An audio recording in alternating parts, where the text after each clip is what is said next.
Today, I'd like to tell you about one other small business person. This person, I went to buy his business from him, and he turned me down, which was very wise. But this was a fellow who was born about 8 years before I was. He was born in 1922. We'll call him Jack, lived in the Midwest. He was a pretty good athlete, didn't like school much. And I'm going to tell you one thing early in the story. Maybe you can figure out who the guy was. The company he built hires more college graduates each year than any other company in the United States.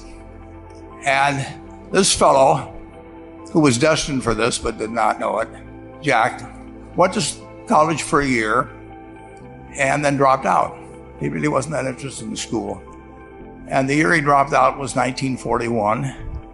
And when the United States became under attack, he went down to the Army Air Force recruiting station, volunteered, and they turned him down because he had hay fever.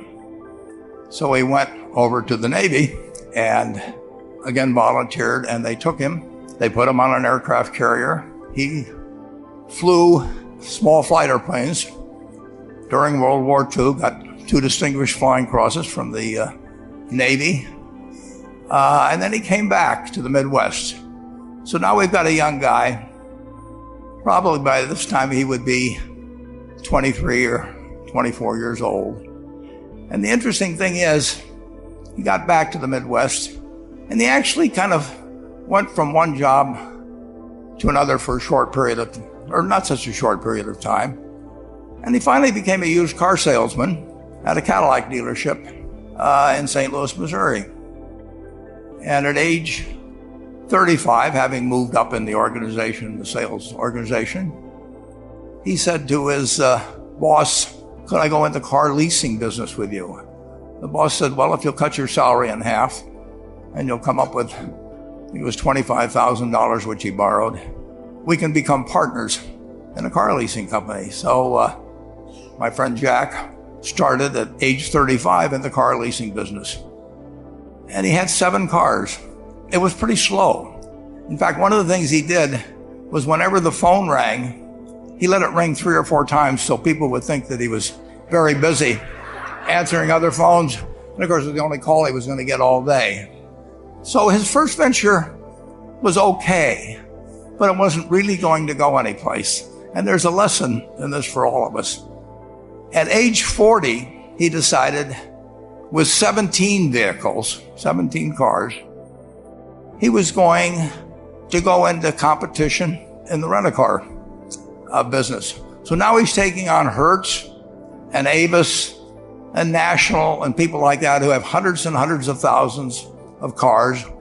And he's got 17 cars, and his cars aren't any different than theirs. I mean, he's buying them from General Motors or Ford or Chrysler.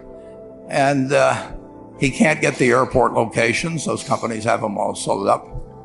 But he was determined that he would basically offer the customer, can't offer him a different car, but he can offer them friendlier service than they've ever seen. And so he started a company. He named it after the battleship that he'd flown from in the Pacific, which was the USS Enterprise. And he died about a year and a half ago. But when he died, his rent-a-car company, starting with those 17 cars, was worth more than Hertz and Avis and all the rest of the rental cars put together. The man's name was Jack Taylor, and his son, Andy Taylor, is a good friend of mine, runs the business now. A grandchild is in the business. There'll probably be a 4th generation along the line. So this man in the United States, he didn't invent artificial intelligence. He didn't do anything that, just like Mrs. B selling furniture, I mean, that any one of us could have entered those businesses. But he lived by the creed, basically, of delighting his customers and working with people and establishing the relationship with them so that they in turn would want to delight the customers. He couldn't go out there and take care of every rental car possibility, but he learned how to project himself and his attitude toward his fellow man and his desire, to make a friend out of every customer. He managed to take very ordinary cars and turn them into this extraordinary business from virtually nothing. And it illustrates several points. One is you don't necessarily get it right exactly right the first time. I mean, the car leasing business, basically you were competing on the cost of money to finance cars. And it's very hard to delight a customer when you just give them the car and tell them to send you a monthly check for 5 years and you'll be back at that time. So his talents were being wasted basically in that business. But at the age of 40, with all of that experience behind him, he found the golden key. He took a very ordinary business and turned it into an absolutely extraordinary operation, just like Mrs. B or Rose Bumpkin did with furniture. And he didn't worry about whether the Federal Reserve was going to tighten or ease. He didn't worry about whether the stock market was up or down yesterday. He didn't worry about the things he couldn't change, but he did focus on the one thing he could change, and that was the customer's experience. And I have seen the one that got away, Enterprise. I went down to Florida and tried to talk him into selling to Berkshire, and he was smart enough not to do it.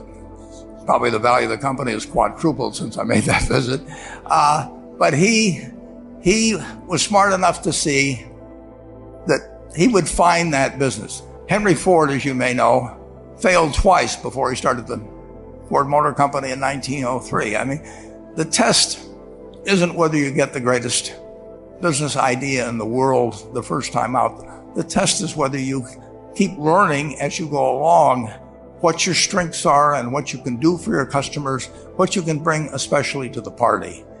And to do that, you need the education that I know you've received through 10,000 small businesses, but you need a genuine desire day in, day out to delight the customer.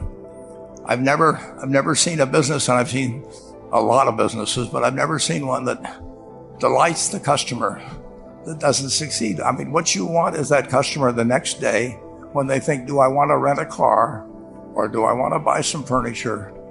What goes through their mind? It's the place where they've had a great experience.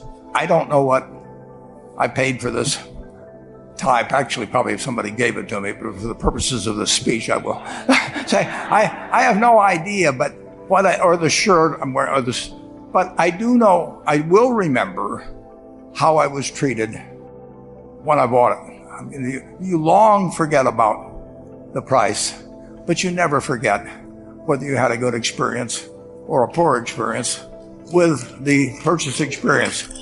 And you'll have a hard time finding a person that's had a wonderful experience, a delighted experience in purchasing anything that isn't going to come back. And similarly, if the memory is of rudeness, indifference, whatever it may be, they're never going to come back. And as a small business owner, and as you grow, you have to not only be able to project that interest in people's well-being, in delighting them yourself, but you have to do it through other people. And you won't be able to do it through people who themselves do not feel they're being fairly treated, that their views aren't appropriately considered.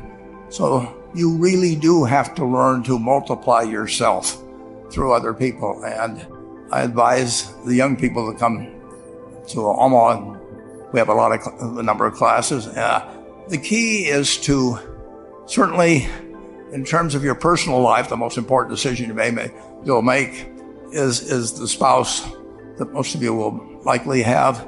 And it's very important to surround yourself with people that are better than you are. You are going to move in the direction